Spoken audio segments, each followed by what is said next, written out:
Hayyee barattoonni keenya yuunivarsiitii Itoophiyaa keessa jiru yuunivarsiitii garaagaraa keessa jirtan fireeshmaaniin koorsii mooraal and siivik edukeeshin jedhu kana fudhachaa jirtan akka koomen koorsiitti akkam jirtu nageenyi kan koo bakka isin jirtanitti isin qaqqabu. Egaa yeroo darbe akkuma beekamu koorsii koomen koorsii kana kan fireeshmaaniidhaaf kennamu chaapter 2 paarti 9 ga'ee tan dhaabe. Maaliif ijoolleen yuunivarsiitii adda addaarra jirtu waan ta'eef warri kaan immoo gaafan chaapter 2 kana paarti 9 irra ga'u dursiitii mee chaapter 4tti nu darbiiti waa irraa nu hojjedhu gatii jedhaniifin kallattumaan gara chaapter 3 assignmentiidha 4tti nu darbii jennaanin gara sana hojjechuutti darbee ture. Amma garuu immoo deebi'ee keessoodhaanii barattoonni keenya ammas chaapter 2 paartii teenii itti nuufuu fi jettanii warri na gaafatan jirtu waan ta'eef sana fedhii keessan fi gaaffii keessan deebisuudhaan fedhii keessan eeguudhaaf har'a qabadhee dhufeera. So this is part 10 of moral and civic education. Sana dura barattoonni keenya waan inni ammayyuu jedhu barattoonni asirraa fayyadaman ijoolleen asirraa fayyadamanii waan nama ajaa'ibu baay'eedha hedduudha argaan jira. Maaliif viewun isaan beekama garuu immoo jechuudha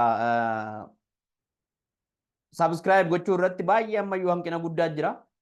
Please subscribe gochuu hin dagatinaa. Even ijoollee akkaataa ittiin subscribe gootan wallaaltanii ofii keessanii yoo isiniif hin dhufne hiriyoota keessa warra biraa warra subscribe gochuun akkam akka ta'e beeku gaafadhaati.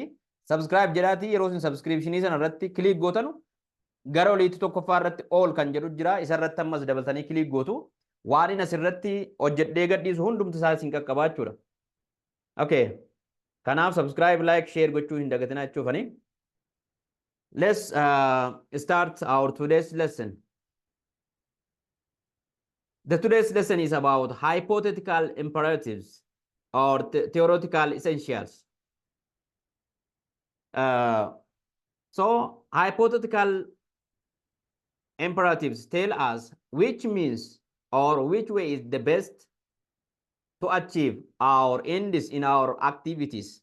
But the theories do not tell us which ends or results of our action we should choose among the existing results of our action. Maal jechuudha kuni hypothetical imperative or theoretical essentials yeroo jennu activity yookaan gocha goonu keessatti barbaachisummaa theory jechuudha. Fakkeenyaaf theoretical essentials theory maaliif nu barbaachisa gocha goonu keessatti gocha sana gochuudhaan dura waa'ee gocha sanaa theory beekuun waa'ee gocha sanaa theory dubbatu beekuun fakkeenyaaf barachuudhaan dura waa'ee barnootaa theory dubbatu beekuun medical doctoriin tokko nama operation yookaan immoo nama garaa baqaqsuun dura waa'ee garaa baqaqsuu kanaa theoriin adda addaa kan barreeffaman maal jedhu kan jedhu beekuun theory adda addaa dubbisee hubachuun maaliif barbaachisaadha. Before acting any action, what the need of knowing the theories that states about our action. Maaliif barbaachisaadha. So hypothetical imperatives tell us or theory tell us which means the direction, the way that we have to follow, which one is the best action, the best way to achieve our ends or our results in our activities, to achieve our goals. Maal jedhani kuni hypothetical imperative yookaan immoo theoryni which means yookaan immoo karaa isa kamtu bestidha yookaan immoo filatamaadha. Maal gochuudhaaf our goal yookaan to achieve our goal or our ends. Gocha tokko yeroo gochuu barbaannu endii qabna yookaan immoo goolii qabna kaayyoo qabna jechuudha. Fakkeenyaaf barataan tokko gaafa barumsa dubbisu qabxii barnoota sanaan galmeessuu barbaadu beeka yookaan eedhaa yookaan biidha jechuudha. Kana lamman keessaa yoo danda'e ee galmeessuu yoo dadhabe immoo bii galmeessuu jechuudha. Kanaaf kan inni qo'atu, kanaaf kan inni baratu, kanaaf kan inni dubbisu. Activity goonu hundumaa keessatti kaayyoo qabna jechuudha. Galma qabna. Kaayyoo tun taane galma qabna. Goolii qabna. Indii qabna jechuudha. So theory teach us or imply us, which means is best to follow in order to achieve our ends when we act any action. Theory maal nu barsiisa jechuudha. Gocha kam iyyoo yoo ta'e gaafatu gocha kamiin iyyuu yoo hojjennu yoo raawwannu gocha keenya sana karaa kamiin yoo raawwanne miinsii kanaa kamiin yookaan wayii kamiin yoo raawwanne miinsii karaa kamiin yoo raawwanne galma gocha keenyaa sana galmaan gaachuu dandeenya yookaan galma gocha keenyaa sana bira ga'uu dandeenya. But jedheetu the theories do not tell us which ends we should choose. Fakkeenyaaf galma waan tokko galma barnootaa jedhuun fakkeenyaaf barataan tokko baradheen hojii qabadha hojii mootummaadha tokko immoo lakki ani NGO biratti qacarama malee mootummaa biratti miteedha tokko immoo lakki ani baradhee gaafan xumuru galmi barnoota kooti beekumsa argadhee hojii uummachuudha malee ittiin qacaramee nyaachuu miteedha galmoota adda addaa jira jechuudha gaafa barnoota xumuru fakkeenyaaf jechuudha. So theoriin maal nu barsiisa galma gocha keenyaa keessatti indii isa kamiin filachuu akka qabnu theory did not tell us which ends. Indi isa kamiin resultii gocha keenyaa keessaa isa kamiin filachuu akka qabnu nutti himu jechuudha.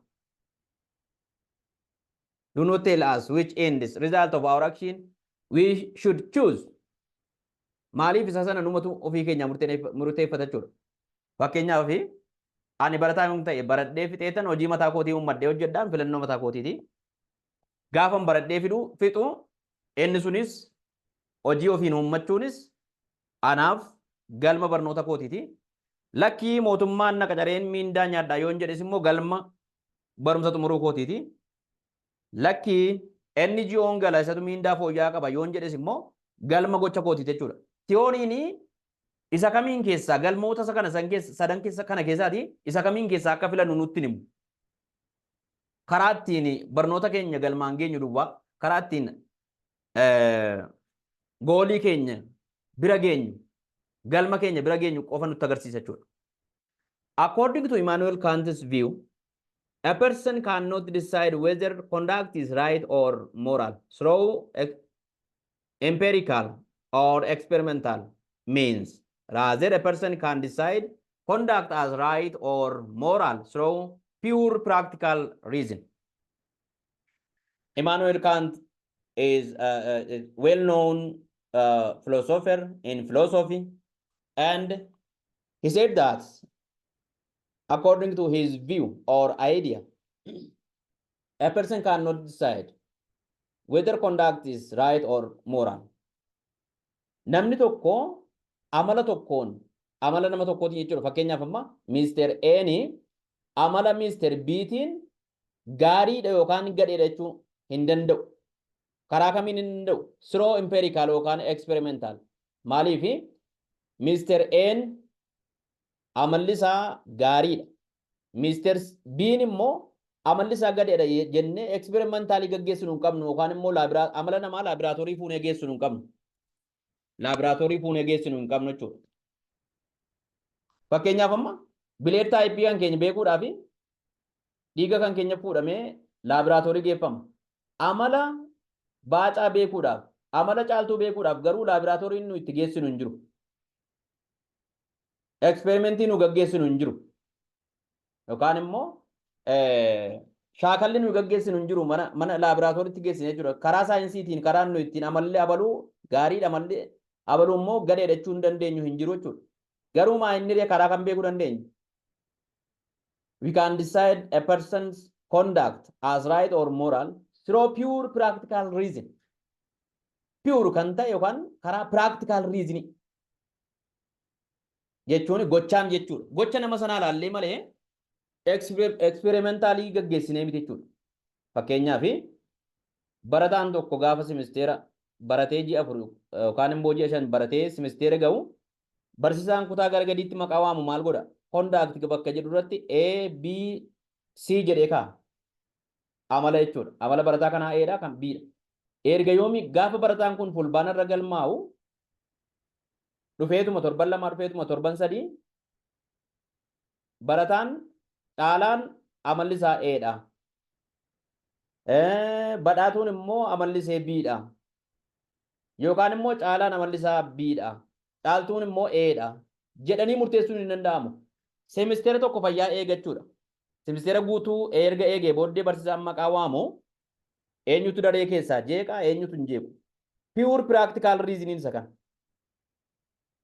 Daree keessaa eenyutu jeeqa eenyutu hin jeequ eenyutu hojii manaa hojjeta eenyutu hojjetu eenyutu barsiisaadha ajajama eenyutu hin ajajamu practically ilaalachuudha hojii ijoollee kana. Sana booda reasonii qabaatachuudha. Fakkeenyaaf barataa tokkoof amalli isaa Eedha yoo jedhee kaa'e barataan sun maaliif E keesseef yoo jedhan barsiisaan suni reasonii qabachuudha. Pure practical reasoning isa kana. Practically ilaaleera reason out gochuu danda'a. Sababa isaa kaa'uu danda'a. Barataan kun hin jeequ hojii manee isaa sirriitti hojjeta kana kanaaf jedhee amala gaarii qaba barsiisaadhaan ajajama dhee kaa'uu danda'a. Isa tokkoof yoo sii kaayoo amala isaa kaardii irratti yoo sii barreesseefoo kaardii simisteeratti kennamu yookaan dhuma waggaatti kennamu irratti maaliif kana gootee jedhanii amala barataan sun qabu practically waan argeef barsiisee bira turee waan argeef yeroo dheeraa ilaalee waan argeef practically waan barataan kun godhu gochaan waan barataan kun godhu waan argeef gocha isaa irratti hundaa'eetu hin jeeqaa hin ajajamu jedhee sababoota adda addaa dhiyeessee sababoota qabatamaa ta'an jechuudha. Practically waan barataan kun godhu ilaaleetu amala barataa kanaa Eedha Bidha C jedhee murteessuu danda'a. Kanaan achi experimentaliidhaan yookaan immoo qorannoo saayinsaawwaadhaan lafti nu laaboraatoorii nu itti geessinee amala namaa right or moral wrong jechuu dandeenyu hin jiru jechuudha. Immanuel Kant believed that unless a person freely and willingly makes a choice, his or she's action has no meaning. As of Immanuel Kant, we have to give freedom for individuals to choose the action that they should have to act. Unless the action of a person has no meaning, meaningless. Akka Immanuel Kant jedhutti maanni nama tokkoofi freely and willingly bilisummaadhaa fi fedhii isaatiin gocha kamiin akka gochuu qabu yoo ofiin choose godhe yookaan immoo filate malee gochi nama tokko yoo nuyi ofii keenyaaf illee kennineef jechuudha. Gocha fakkeenyaaf barataa tokkoon gocha kamiin hojjechuu yookaan immoo raawwachuu barbaadda jennee yoo nuyi gaafanne yookaan immoo akka inni gocha kana raawwachuun barbaada jedhuuf bilisummaa yoo kennineef fedhii isaa yoo gaafannee gocha sana raawwate gochi nama sanaa miniingii qabaata yookaan immoo productive ta'a jechuudha. Successful ta'a jechuudha. Efficient ta'a jechuudha. Kanaan achi barataadhaan yookaan immoo nama tokkoon gocha inni hin barbaannetu filannoon kenniif kana godhi yoo jenneen gochi inni godhe sun miniingilesiidha jedha akka Immanuel Kant jedhutti jechuudha. Hiikan qabuudha. Maaliif fedhii hin qabu nutu dirqama dirqisiisee akka inni gocha sana raawwatu isa godhe malee namichi fedhii qabaachuu dhiisuu danda'a. Autonomy or self-rule allows us to be self-creating when it comes to our values and morality. Autonomy barbaachisa jechuudha.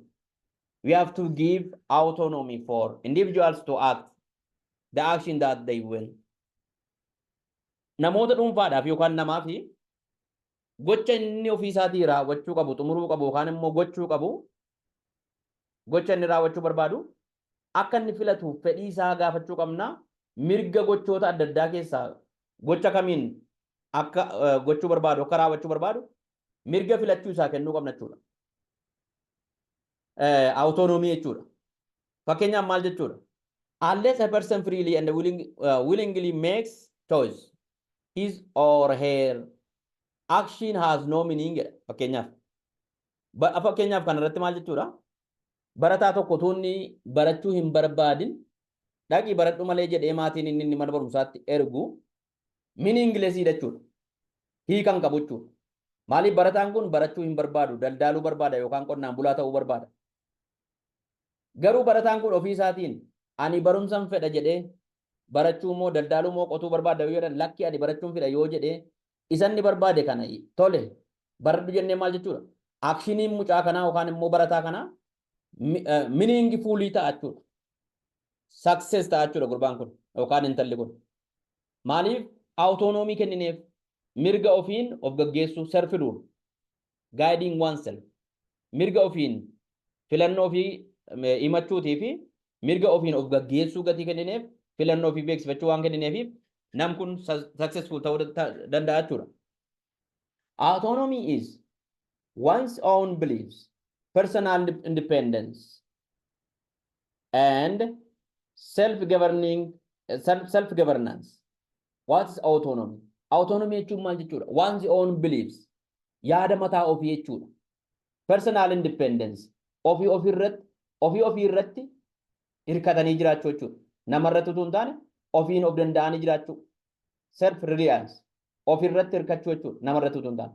Self-governance, ofiin of gaggeessuu jechuudha.